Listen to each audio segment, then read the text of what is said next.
Panchadashi means 15 chapters about the teaching of Vedanta, Tattva-dnana. The benefit of Tattva-dnana is described in what we call as Jivan Mukti Viveka. Tattva-dnana is the wisdom, Viveka and Vairagya, which will lead to Jivan Mukti. So every week we are having a Jivan Mukti class. Every month we are having Panchadashi class. Today, the topic is absolute reality.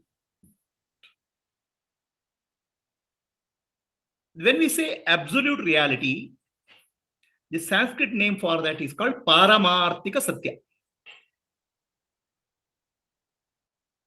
The English name for that, as against the absolute reality, there's a relative reality. Relative reality is called Vyavaharika Satya. So Paramarthika Satya and Vyavaharika Satya, we have to understand the difference. The Paramarthika Satya is absolute reality and Vyavaharika Satya is relative reality, depends on the absolute reality. The Vyavaharik Satya or relative reality changes, but Paramarthika Satya does not change. Swami Vidyaranya speaks about Paramarthika Satya in the verses 3 to 10 of Panchadashi. So what is the example of Paramarthika Satya? Example.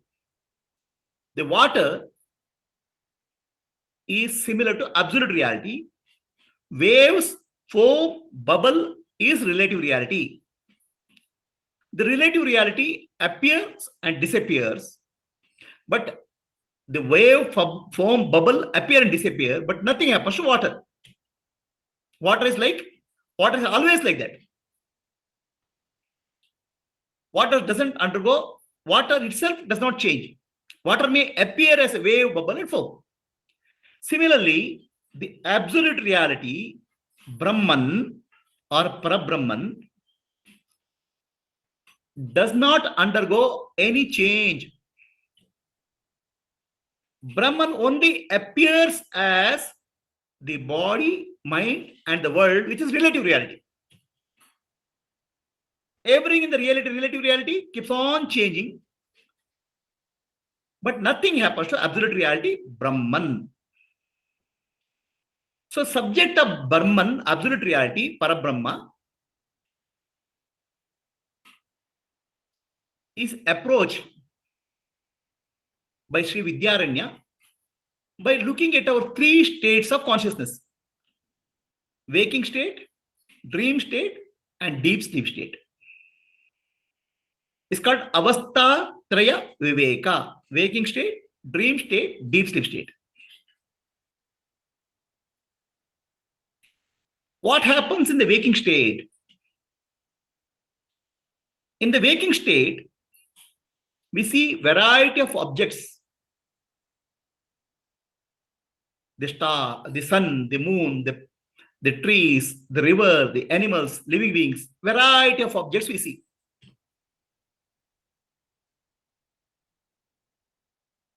When we see these objects, who is the seer?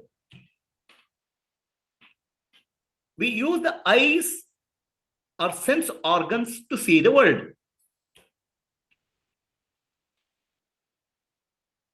But sense organs are not the seers.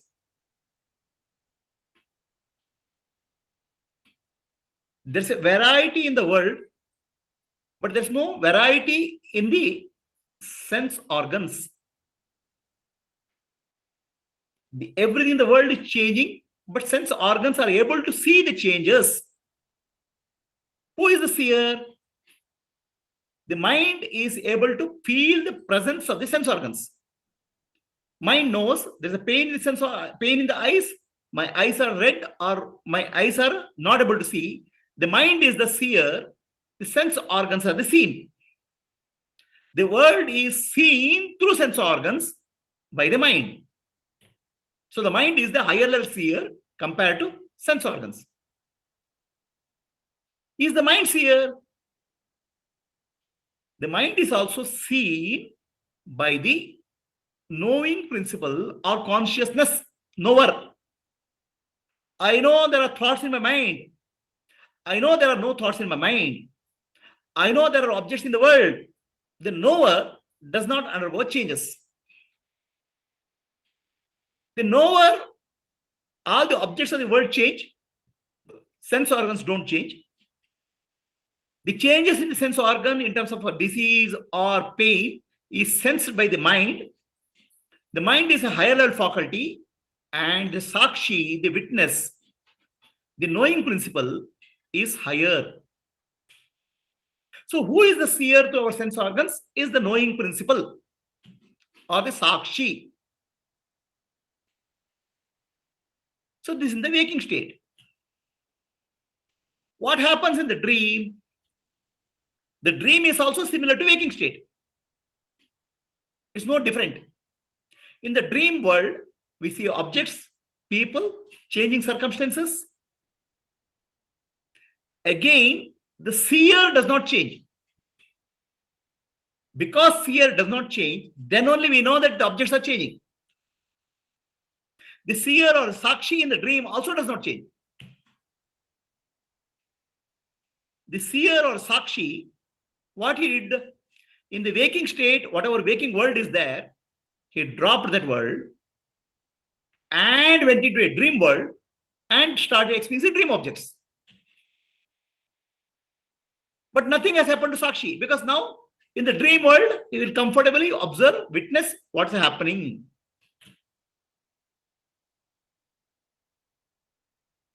What happens in the deep sleep? Deep sleep, I know nothing, because there's no mind, there's no body, there's no world, there are no objects to know. So when we wake up, we say, I had very good sleep. I had a blissful sleep. Nothing was there. So the sakshi was illuminating presence, absence of everything. So in the waking state and dream state, sakshi was illuminating presence of objects. In the waking state, physical objects. In the dream state, mental objects. In deep sleep, no objects. Objects change, but sakshi does not change. So with this understanding, Swami Vidyaranya is telling us that by looking at your waking state, dream state, deep sleep state, you understand the real seer, who is unchanging, who is the knower, knowing principle, illuminating the waking state, dream state, deep sleep objects, which themselves are changing, is changeless. And what is the nature of this sakshi? It is the consciousness, knowing principle. The objects are inert, objects change, but the knowing principle, sakshi, is conscious ability to know, does not change. I am the knowing principle, consciousness, chit, sakshi. Chit means consciousness. Because I am able to see the changes, I am not the changes. I am separate and different from the objects which I am seeing. Objects are changing, objects are different, but the sakshi or the consciousness is homogeneous. There is no variation in sakshi. Waking state sakshi, dream state sakshi, deep sleep state sakshi, there's no change. It's a simple knowing, illuminating principle. So that unchanging sakshi is my nature. So this is the understanding which you can have by looking at the waking state, dream state, deep sleep state. The objects of the world undergo change, but the Sakshi or the knowing principle does not undergo change.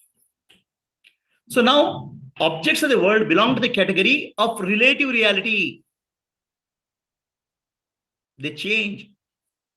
The objects of the world, the changes in the objects of the world cannot be known without a knowing principle. Knowing principle is a higher level reality. It belongs to the category of higher level reality. Objects of the world belong to no lower level category.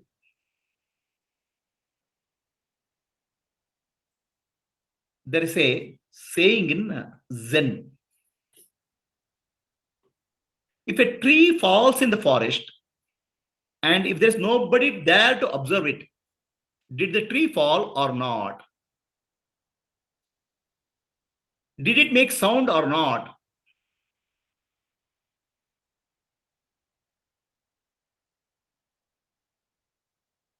The tree, if it falls, if no conscious being is there to observe it, then the tree, whether it fell or not, we cannot say. The tree falling requires a conscious being. It may be some animal, it may be somebody to recognize the fact. That consciousness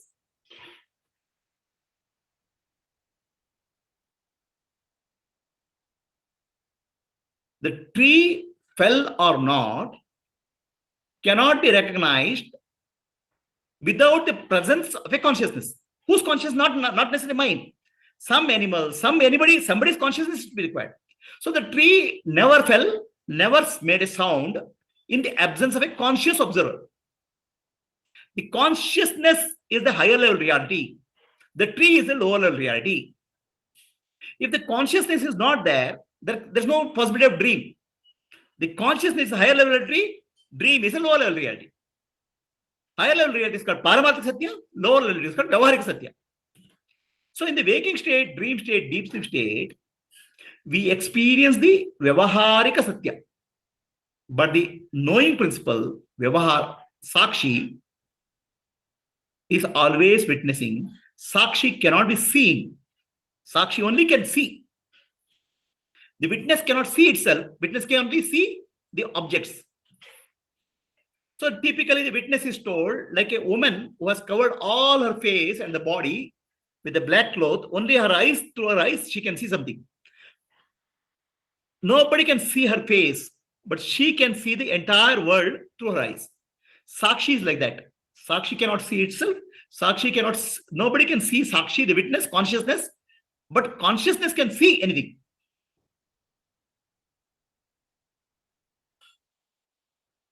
So I am that consciousness, Chit. So this is the first understanding Swami Vidyaranya derives by looking at the waking state, dream state, deep sleep state. There's another understanding here. In the waking state, dream state, there are presence of objects. In deep sleep state, there's no object at all. Absence of everything. So the Sakshi, in the presence of objects, eliminates the presence of objects. And the absence of objects, it eliminates absence. Abhava. Absence means abhava. Presence means bhava. Bhava and abhava both are eliminated. So that's why Sakshi is not affected. Presence of objects or absence of objects does not affect Sakshi. Here we may have a question. In deep sleep, was there consciousness or not?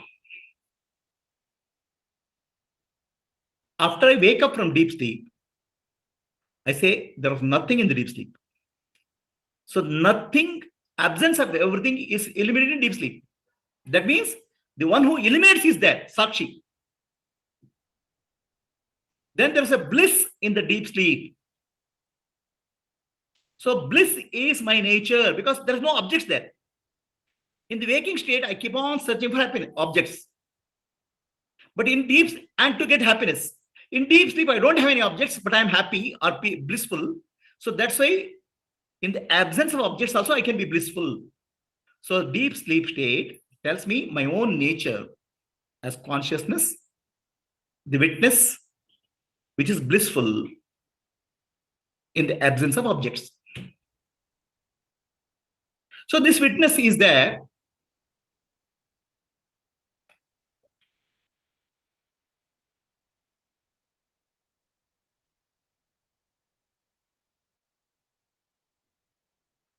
I'll answer the question at the end. So these absence of these objects, still I can be blissful. Why it's so? See, in the waking state, I'll be happy if I get something. I need objects to get my happiness. My happiness is dependent on the objects in the waking state. But my bliss in the deep sleep state is not dependent on the objects. Because no objects are there. And everybody loves deep sleep. So that tells me I can be happy and blissful without objects. So since there are no objects, I am only there. My nature is bliss. This is the conclusion which we arrive from the deep sleep. So then another thing which we want. Everybody wants to prolong their life. Nobody wants to die. Everybody wants to, somehow they want to live. They cling to life. Why we cling to life? Because deep inside, the unchanging reality, which is my nature, the Paramarthik Satya, which is my nature, is eternal. But my body and mind are temporary, Vyavaharika Satya. So I know very well the body and mind disappears one day. But still I want to continue to live, which points to my nature, which is eternity. I am comfortable with the eternity. But I am not comfortable with the death of the body or dropping the body. My eternal nature, the desire to live forever, is pointing to the eternal nature, which is bliss, Ananda and Ananda. The eternal nature of the self is called Sat, and consciousness is called Chit. So from the first analysis, waking state, dream state, deep sleep state, I conclude I am consciousness, Chit. The consciousness does not undergo any changes in the waking state, dream state, deep sleep state. That's why consciousness is unchanging reality. And I have a constant desire to live forever, eternity. So I am of the nature of Sat, which means unchanging reality, which is eternal forever. So these are the two conclusions Swami Vidyaranya derives from the analysis of waking state, dream state, deep sleep state, and our desire to live forever.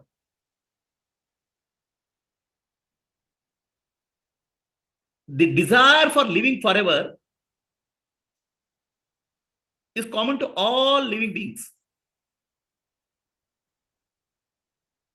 Because all of us identify with the body-mind complex. Body-mind complex changes and body-mind complex get dropped, becomes old and dropped. I'm not comfortable with this understanding, comfortable with this. Why? Because somewhere I feel I am eternal. I am not comfortable with the temporary life, temporary existence. That's why my nature is Sat. My nature is Chit, because I am present in the waking state, dream state, deep sleep. The Chit also drives us to one more reality of life. All of us seek knowledge. Some knowledge or other knowledge. I want to have knowledge, more knowledge, more knowledge. I want to study this. I want to study that. I want to study something else. So there is a desire for, a craving for knowledge. The craving for knowledge comes from the consciousness. The consciousness is of the nature of knowing. Knowing is infinite intelligence. All knowledge is finite. I know science, I know technology, I know physics, I'm a doctorate. Everything is finite. No matter how much you know, our craving for knowledge does not end, because deep inside, I feel I am of the nature of infinite intelligence. I am of the nature of infinite intelligence, which is infinite a knowledge which does not have a boundary, a boundaryless knowledge. When is the boundaryless knowledge possible? When is infinite knowledge possible? No matter what you know, the limited knowledge becomes irrelevant. When there's nothing else to know, there's nothing to know, then only knowledge is infinite. Then only intelligence is infinite. Deep inside, I have a craving for infinite intelligence, which is nothing but knowing principle, which is nothing but which is craving for my own self consciousness, which is knowing principle. I'm not satisfied with the knowledge, limited knowledge which I get. But without knowing this, people keep on studying. Even a person who is becoming old keeps studying Sanskrit grammar. Sri Shankaracharya says, Samprapte sannihiti kale nahi rakshati dukrum karane. When the death approaches, the grammar does not save you. Even a person on the deathbed, he wants to know something.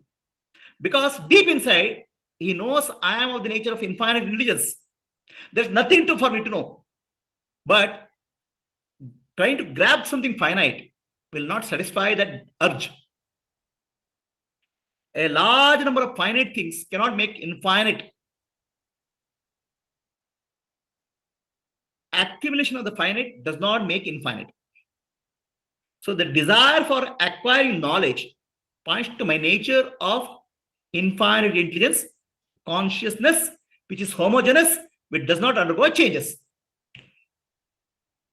The blissful state of sleep points to my blissful nature, Ananda.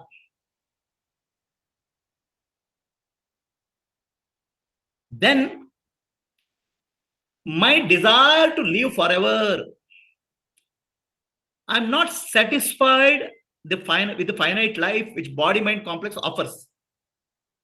The desire for infinite life, eternal life, points to my nature as Sat, existence. So, Sat, Chit, and Ananda is understood. Then what am I looking for in life?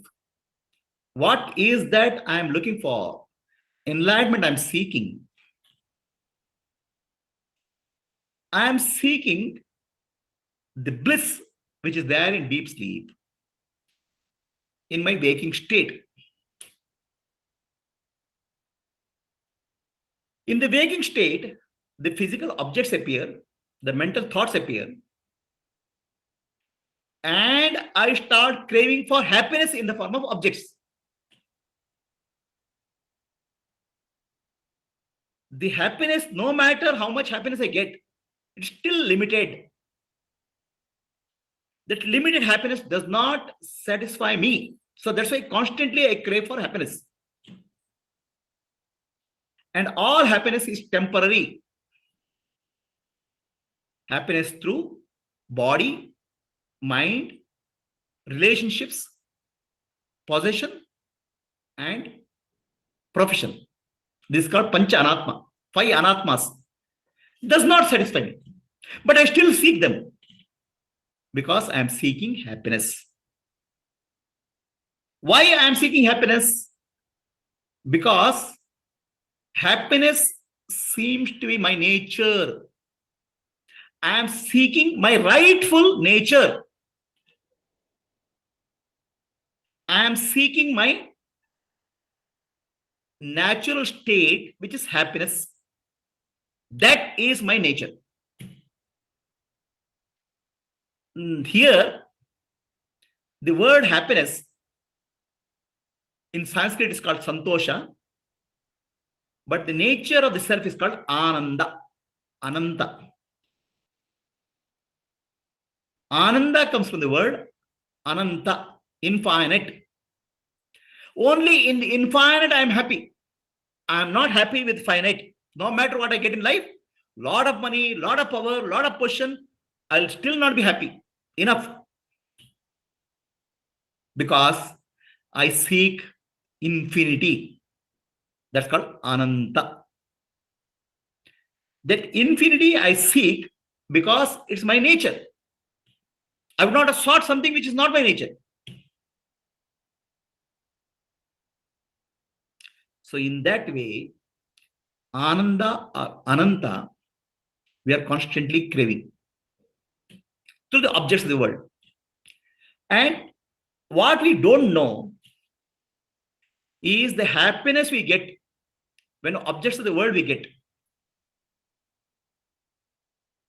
Maybe a cup of coffee, maybe a sweet, maybe a job. That is nothing but a drop of happiness of the self, ananta, ananda of the self. The infinite bliss of the self is reflected in all the objects of the world when we experience it. What really happens when you experience something? I crave for sweets. The craving for sweets increases the thought. Mind becomes restless. When the sweet is put into the mouth, the me, the subject, and the sweet become one. Subject, object, momentarily becomes one. When the mind, subject, object momentarily becomes one, the mind is silent. The silent mind is one with the self. It has merged with the self. So the happiness what we experience by eating the sweet is nothing but a reflection or a drop of the bliss of the self. The bliss of the self is called ananda. So in that way, we are seeking constantly the ananda, bliss, happiness in the world. So now, all of us love something or other in the world. Somebody loves money, somebody loves power, somebody loves position, somebody loves different objects in the world. Why does somebody loves the objects? Why do we love objects of the world?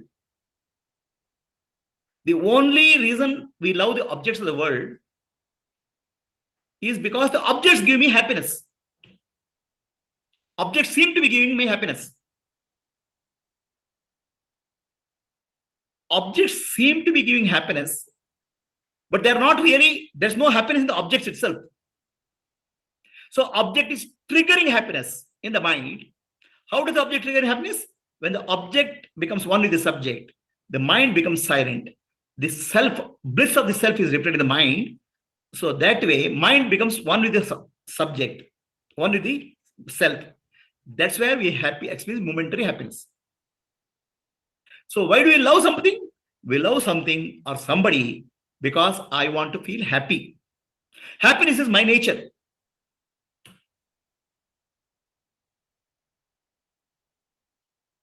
The love is for the sake of seeking the bliss of the self. So then really, whom do we love? We don't love objects. We don't love relationships. We love ourselves, our real self. Atma only.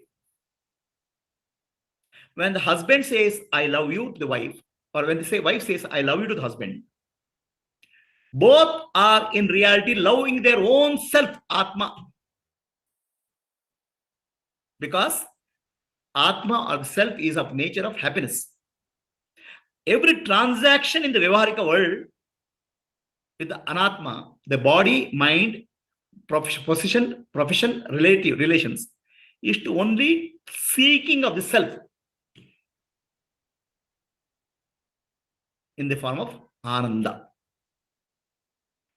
So that way, the true nature of the self, Satchidananda, Sat Chit Ananda. Sat means eternity, Chit means consciousness, Ananda means bliss.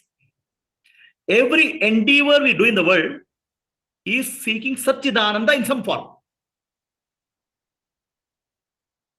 I am seeking myself in the world, in the myself, my true self, which is Satchidananda in the objects of the world, which is impossible to get.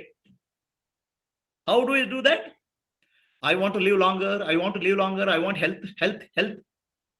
eternity. For that, I want to make body as eternal, seeking eternity for the body in the world, which is not possible. Eternity is my nature, Sat. I want knowledge, more and more knowledge. No amount of knowledge can satisfy me.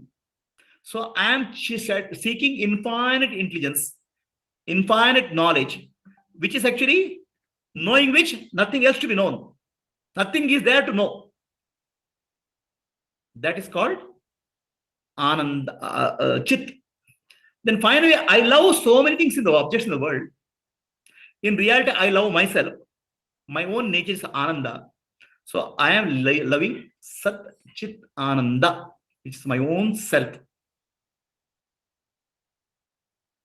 So in that way, shloka number 3 to 10, Swami Vidyaranya is pointing out to the reality, Sat Chit Ananda, which is my own nature. So now here I want to distinguish. The object of the world also appear as existence. The tree exists, the sun exists, the moon exists. The existence of the tree, sun, and moon is relative in nature. Only with my consciousness, when I am conscious, I can see the presence of those. They are relative existence. I give existence to the tree. I means my consciousness gives existence to the tree. My consciousness gives existence to the forest. The consciousness is the primary reality. That primary reality, consciousness, Chit, is my nature. Now, when I say tree exists, or sun exists, or moon exists, in reality, the existence is appearing as tree. Existence is appearing as sun. Existence is appearing as moon. What is the noun here and what is the adjective here? Tree exists means tree becomes noun. Existence becomes adjective. Existence is given as an adjective to the tree. In reality, existence, which is eternal, existence, which is consciousness, appears as tree. So best way to say is, existence is appearing as tree rather than tree is existing. The existence is appearing as sun rather than sun is appearing as sun exists. So our language causes a confusion. Existence is the noun, appearance is the adjective. And why the appearance is there? Because of our sense organs, limitation of sense organs, appearance is there. Eyes gives the form, ears give the sound, tongue gives the taste, the body gives the touch, and nose gives the smell. So the existence, one real existence, Sat, appears as a tree, appears as a moon. Now, is there something called Sat and Chit? Existence outside and consciousness inside. Existence outside and consciousness inside is only one reality. Sat and Chit are one. I can never say I exist, but I'm not conscious. I cannot say I'm conscious, but I don't exist. The existence and conscious, one reality. They're not two realities. So this we know all the time. We don't need, nobody has to teach us. Intuitively, we know all the time. That's why we say, I am, I am, I am, I am coming, I am going. The I am is pointing to the consciousness and existence. I is pointing to consciousness, am is pointing to existence. And I am is pointing to a consciousness existence, which is eternal, Sachidananda Swarupa. So this is the understanding Sri Vidyaranya is trying to give us in sloka number 3 to 10. So the consciousness and existence is the only reality, inner and outer. There's no separation. The consciousness inside appears as an object outside. Remove the appearance, then only existence is there. And I am existence. Existence and consciousness cannot separate out. Inner and outer reality is only one. Satchidananda. That's the Paramarthika Satya. The Vyavaharika Satya comes from the name and form given by sense organs. So Brahman alone is there. The Paramarthika Satya alone is there all the time. That Paramarthika Satya appears as a Vyavaharika Satya because of the sense organs and the mind. This is the teaching of Swami Vidyaranya. Always, constantly, we are seeking Sat, Chit, Ananda in the objects of the world. We think that only spiritual seekers are trying to seek the truth. Everybody is trying to seek the Satchidananda only. But they don't know the Satchidananda is our own nature. But they try to find Satchidananda in the objects of the world, which is impossible. In a spiritual person and not spiritual person, a sinner or a saint, a criminal or a wise man, all of us seeking Satchidananda only in different ways. An ignorant person seeks Satchidananda in the objects of the world. And he gets frustrated because these objects of the world keep on changing. He has to recognize Sat, Chit, Ananda is my own nature. Paramarthika Satya is my inner essence. That is the reality. Let us sit silently for a few minutes. Questions, sir? I'll answer. So there are some questions on Zoom and there are some questions on YouTube. I'll answer the questions first. First, let me answer the question on Zoom. The question on Zoom is, Sakshi belongs to Paramarthika Satya and objects are in the Vyavaharika Satya. How can Sakshi watch a different level of reality?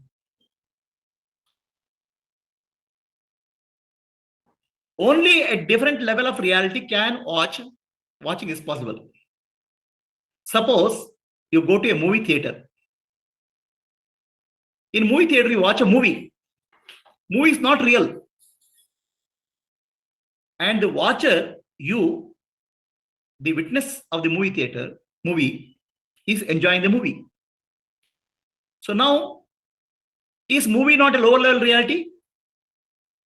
The one who is witnessing the movie is a higher level reality. Higher level reality only can we witness the lower level reality. So now a character in the movie, character A watches character B. Is it possible? It's impossible because they both belong to same level of reality. From a higher level reality, you can always watch a lower level reality. Is the answer clear for the question on Zoom? So there is a question on YouTube. Ramchandra is asking, can we attribute the waking body and dream body is different? If a person wants to live for longer life, he knows knowingly or only he is eternal. So Ramchandra is saying, Ramchandra is saying that waking body is different from the dream body.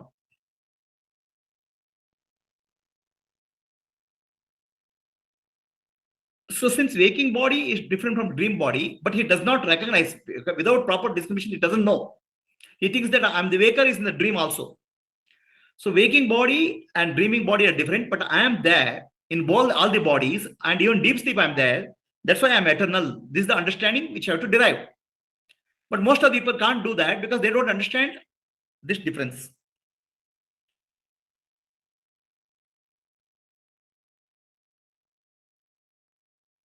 So Ramachandra is asking the question, when a boy says to the girl, I love you, and girl says to the boy, I love you, Prabhuji said, the I love you refers to the I, which is Atma. Ramachandra says, boy does not know Atma, the girl does not know Atma. Then how can they love Atma? The boy has ignorance, the girl has ignorance.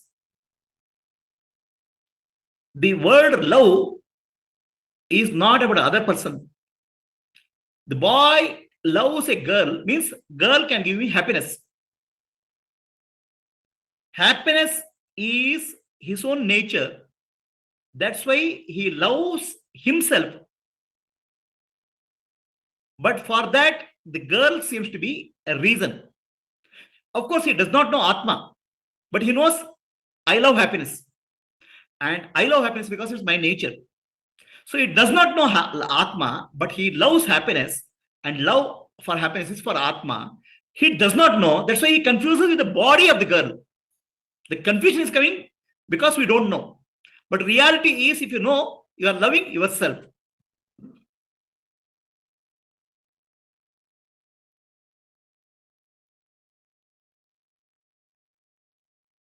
So the next question, Ramachandra, if you have understood the answer, you can say yes. Sat in us gives a desire for infinite, eternal life. My life, I want to be eternal. That's why we are craving for Sat. Ramchandra is asking, how can Chit, consciousness, relate to infinite knowledge? So, Ramachandra, I want to know this, I want to know that, I want to know that, I want to know that. That want to know will never end because all knowledge is finite. No amount of finite knowledge can satisfy us. Even if I know everything, I have something more to know. So then what are I seeking really? When does my craving for knowledge goes? When I have nothing to know. When is nothing to know possible? When only infinite knowledge is there, infinite knowledge is there, where there's nothing to know. Even if you know a lot, still there will be always something to know. When there's nothing to know, then it's called infinite knowledge. It's called infinite intelligence. When is it possible? When there is nothing to know, because there is no other. There's non-duality, Advaita. The non-dual nature, only infinite wisdom is possible, infinite knowledge is possible, infinite intelligence is possible. Constantly we are seeking infinite knowledge by craving for finite things.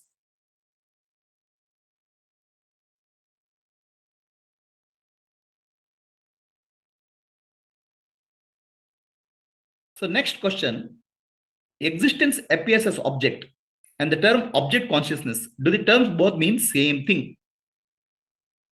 So we use a word called existence appears as objects.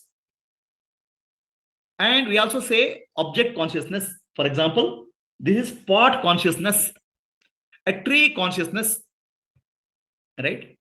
So when we refer to tree consciousness or pot consciousness, we are referring to consciousness aspect of reality, which is knowing aspect of reality. When we say existence appears as a tree, we are giving importance to the appearance of existence aspect. So existence aspect, we give importance when you speak of a tree or plant.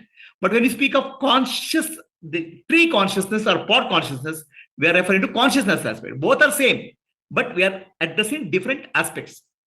For example, when you say fire burns, yes, and fire gives light, there are two different aspects of the same reality called fire.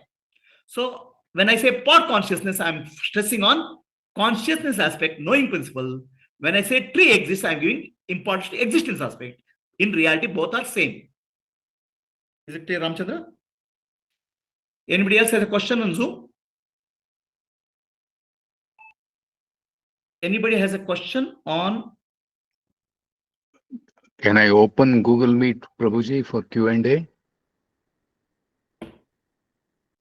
Yeah, there is a question by, can you repeat the question, please? Somebody put a question on the chat. I'm not able to read it in Google Meet. Hari Om Prabhuji, Kaumari is asking to the question, who is the thinker behind the thought? Sri Vidyaranya says it's consciousness, like in Drisha Viveka. Whereas Ramana Maharshi says, find out who is asking the question. And we should say it's the intellect and realize we are not the intellect. Is that correct?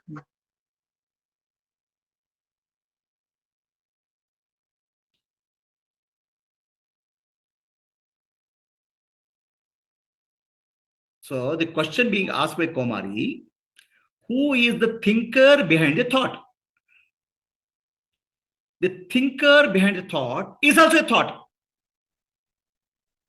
So I am the thinker is nothing but a thought. The thinker behind the thought is a thinker only, a thought only. So then who is the thinker behind the thought?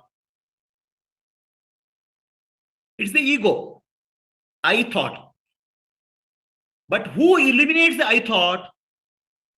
The consciousness or Sakshi or the Atma eliminates the I thought. So that's why Ramana Maharshi asked the question, find out who you are. Because the thinker and the thought appear and disappear. But the one who sees it, Sakshi, the witness, does not appear and disappear.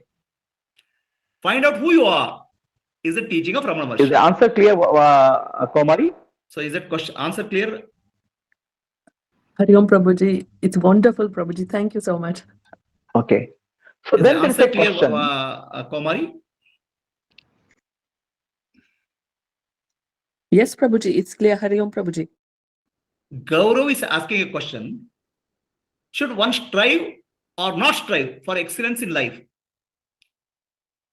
Achievement or competition in the world, when we know that we are not going to stay here eternally. So what is the point of striving for excellence or achievement? So Gaurav, the question is, what is the point of achieving something? Why do you want to achieve something? Why do you want to be excellent? So if the answer is, I want happiness from achievement, I want happiness from excellence, there's no point, because it's all temporary. It'll appear and disappear.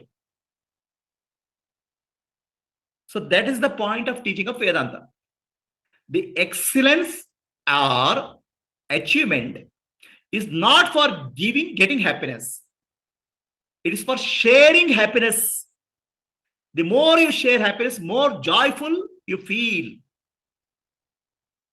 The more joyful you feel, more closer you are to the self, because your self is infinite happiness, Ananda. So if I want happiness from the world, I want excellence for that, I want achievement for that, flip it. I am happy, I am sharing my happiness increases multiple fold. That multiple happiness, increase of happiness is called Ananda, which is my true nature. So I am expressing my true nature by actions which will bring happiness. So those actions which bring happiness are called service. seva. By doing seva, service, you're trying to share happiness. You're not seeking happiness. By doing service, you're seeking excellence in giving happiness, not seeking happiness. So that way you're expressing That is your the nature. purpose of That's why Atmano life. Mokshartham, Even though when Jagat we know we are not eternal, while we are living, let us experience our. That is the purpose of life. Even though when we know we are not eternal, while we are living, let us experience our nature of happiness fully by knowing how to give service, seva. Is the answer clear, Gaurav? Hari Om, everyone. The mic and camera are turned on for Q&A in Google Meet. If anyone has questions, please ask. In addition to chat, you can unmute and ask questions. So there is one more question. Narasimha Murthy is asking. Experience of absence, deep sleep, is it registered in Antakarana? So Narasimha Murthy is asking, experience of what? Absence. Nothing is there in deep sleep. Where is recorded? So in our memory records two events. When I go to sleep, one event is recorded. I'm going to sleep. When I wake up, one event is recorded. I woke up. Between these two events, there's nothing recorded in memory. So when we look at memory, between two events called sleeping and waking up, nothing is there. That is recognized as absence, abhava. Is it clear? Prabhuji, I have a question. Read. Okay. As Google I Meet, you can ask a understand, question. as I understand from the overall Viveka Chudamani and other commentaries, consciousness itself is a special thought, and how to observe other thoughts, as we understand the mind-wise thoughts, emotions or feelings and sensations. These are the things consciousness observes. How to realize and observe, Guruji? My name is Prasanna, Venkatesh Prasanna Basabhat. So, Prasanna, the one who is asking the question, right? What question did you ask earlier? Is consciousness a thought? Consciousness is not a thought. Okay?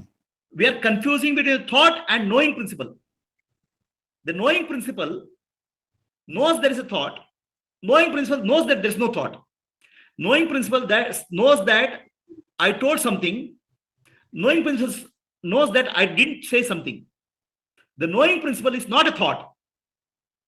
That knowing principle you are, and all the time you are observing thoughts only. Because you know I am thinking. You know I am not thinking. Then I know does not change. Is it clear?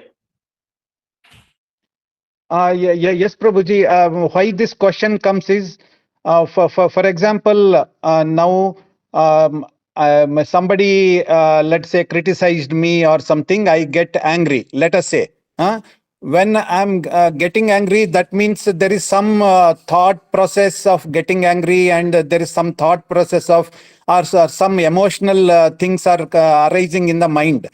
And the being consciousness to the anger, thought, or feeling or emotion. Now the matter is, we have to observe them objectively. That is what is the means. Everything is taught to us. How to do that? That was in that. So, Prasanna, Ramana Maharshi says, gives an answer very clearly. He does not say observe your thoughts or observe your emotions. He asks a question, who are you?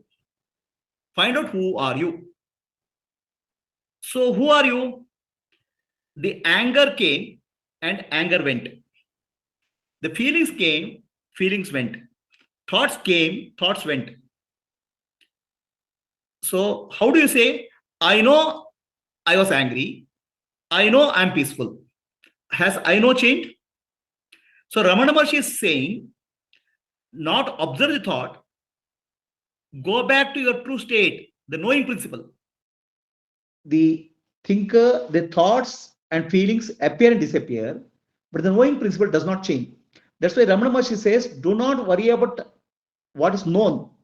Find the knower, find the seeker, find the knowing principle, Sakshi. When you do that, you are going back to your true nature. Is the answer clear, Prasanna? Yes, Guruji. Yeah. Yeah, the focus is not on thoughts, focus on the knowing principle.